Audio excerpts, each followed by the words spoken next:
High guys, welcome to my YouTube channel Meena kitchen blog. আমি মিনা। আশা করছি তোমরা সবাই ভালো আছো। আমি তো ভালো আছি তোমাদের ভালোবাসায়। তো বন্ধুরা, কি বলবো আর, প্রতিদিনের মতো তোমরা যারা আমার এই ভিডিওটা প্রতিদিন দেখো, তোমাদেরকে জানাচ্ছি অনেক অনেক ধন্যবাদ আর ভালোবাসা। এইভাবেই তোমরা আমার পাশে থাকবে। প্রতিদিন রেসিপি রেসিপি কি বানাবো না বানাবো ভাবতে হয়। তো বন্ধুরা, সত্যি বলছি, আজকে রেসিপি বানানোর মতো আমার ঘরে প্রায় কিছুই নেই। ফ্রিজের মধ্যে শুধু 5 থেকে 6টা ডিম আছে। তো ভাবছি আমি এই ডিম দিয়ে তোমাদের কাছে একটা নতুন রেসিপি শেয়ার করব। জানি না তোমাদেরকে আমি কতটা উৎসাহিত করতে পারবো। তো তোমরা দেখতে থাকো প্রথম থেকে শেষ পর্যন্ত। আর নতুন বন্ধুদের কাছে একটাই রিকোয়েস্ট, প্লিজ আমার এই চ্যানেলটিকে তোমরা সাবস্ক্রাইব করে দিয়ে পাশে থেকো। সো গাইস, এই দেখো, এইখানে 6টার মতো ডিম আছে। এই ডিম দিয়ে আজকে তোমাদের কাছে আমি একটা নতুন রেসিপি শেয়ার করব। তাহলে বন্ধুরা চলো তোমরা দেখতে থাকো। এটা একটা ঝটপট সকালের ব্রেকফাস্টের রেসিপি। ডিমগুলোকে ভেঙে নিব। তো দেখো বন্ধুরা, এইভাবে আমি ডিমের কুসুম আর সাদা অংশটাকে আলাদা করে নিব।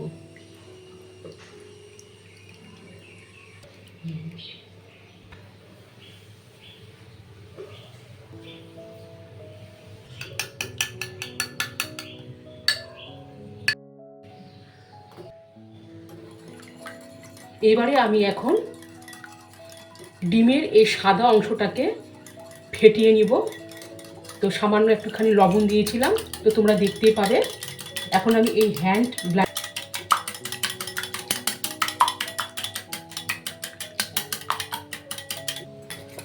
দেখো বন্ধুরা, দেখে বুঝতেই পারছো এটা ব্যাটারটাকে আমি আরো এটা আস্তে আস্তে নাড়িয়ে নিচ্ছি। হচ্ছে অর্ধেক টাইট হয়ে গেছে।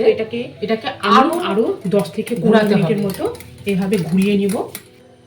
তো বন্ধুরা, এই ব্যাটারটা আমার কিন্তু রেডি হয়ে গেছে, এই দেখো। তাহলে চলো নেক্সট প্রসেসিংয়ে আমরা চলে যাই, কিভাবে করতে হয়।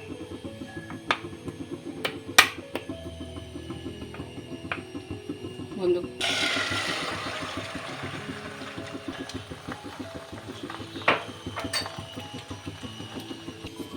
এরপরে দেখো বন্ধুরা, ওভেনে আমি কড়াই বসিয়ে দিয়েছি। কড়াই গরম হয়ে যাওয়ার পরে এবারে আমি সামান্য পরিমাণে সাদা তেল দিলাম।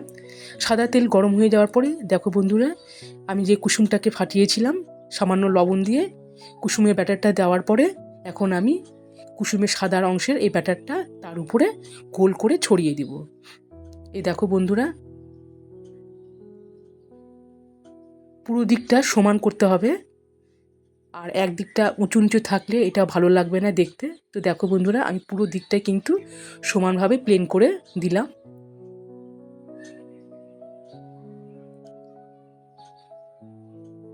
তো তোমরা দেখতে পেলে বন্ধুরা, এইভাবে আমি পুরোটাই প্লেন করে দিচ্ছি।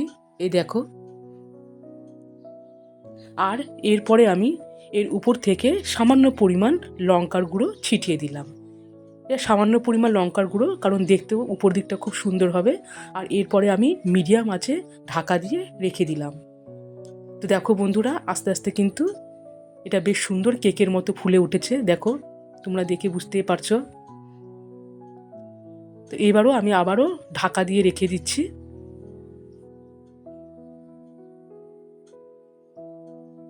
তো বন্ধুরা, আবারও ফিরে আসলাম। দেখো, এই রেসিপিটা কিন্তু এখন আস্তে আস্তে হয়ে যাচ্ছে, একদম পারফেক্ট। বেশ সুন্দর চারিদিকটা ফুলেছে। তো আমি খুন্তি দিয়ে তোমাদেরকে দেখাচ্ছি এটা কতটা সুন্দর হয়েছে। এই দেখো, আমি আবারও আর একটুখানি ঢাকা দিয়ে রেখে দিচ্ছি। এইভাবে আমি 2 থেকে 3 বার ঢাকা দিয়ে রেখে এই রেসিপিটা করলাম। তো দেখো বন্ধুরা, শেষ মুহূর্তে কিন্তু এই রেসিপিটা একদমই রেডি। তো দেখো বন্ধুরা, আমি এখন কড়াই থেকে নামিয়ে নিলাম। বেশ সুন্দর একটা কালার হয়েছে, গোল হয়েছে, আর দেখো ধোঁয়াও উঠছে। তো সকালের একটা চটজলদি ব্রেকফাস্ট তোমরা এভাবে করে নিতে পারো। তো আশা করছি এই রেসিপিটা তোমাদের অবশ্যই ভালো লাগবে। সকালে চা, 2-3টা ফল দিয়ে এই রেসিপিটা কিন্তু আমরা অনায়াসেই বাড়িতে খেতে পারি। তো দেখো বন্ধুরা, এবারে আমি একটা ছুরি দিয়ে তোমাদেরকে কেটে দেখাচ্ছি। এই দেখো, আমি কেটে নিলাম।